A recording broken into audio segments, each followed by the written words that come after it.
Hi, Tim Teleke from In-Out Labs, a nationwide provider of employee drug testing services. Got a little story to share with you. We had a donor come in from one of our regular clients who failed his urine test for cocaine. Now, that's not all that unusual, especially in the industry we're talking about. But what was weird is the day the results came in, he shows up in our clinic and says, I don't understand how this could happen. I don't use drugs. And he was really, he was persuasive and adamant that he didn't use drugs. So he asked if he could take another drug test to submit to his employer to let them know, to show them, hey, something's off here. So there's some mix up at the lab or something, right? So we told him, hey, listen, it's been a week.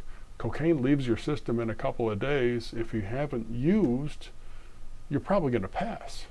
So he said, okay, I'll take the test. And he passed, and he presented it to his now former employer, who in turn, of course, called us.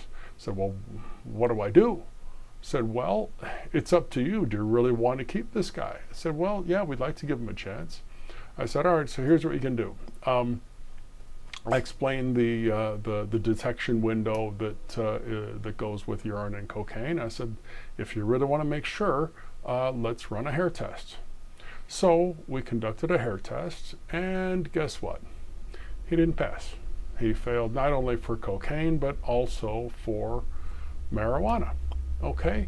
And this guy is probably still denying he uses drugs, and he probably believes he doesn't use drugs. And that's probably one of the reasons that people like this are so persuasive, that they're believable. They're so good at lying. And if you keep someone like this, you're not only keeping someone who is a potential detriment to your business, whether it's productivity or it's safety, but you've got somebody who's a liar. I mean, do you really want that in your business? So if you want to keep these knuckleheads out, and I can't think of a better word to describe them, is you've got to test people, and not just when you hire them, but random testing or some sort of ongoing testing program that keeps them honest, because this guy passed his pre-employment test, so these are things to keep in mind when you're hiring. And one thing to keep in mind when you're choosing your drug test provider is In-Out Labs. This is the things we help our clients with. They call us with questions like this.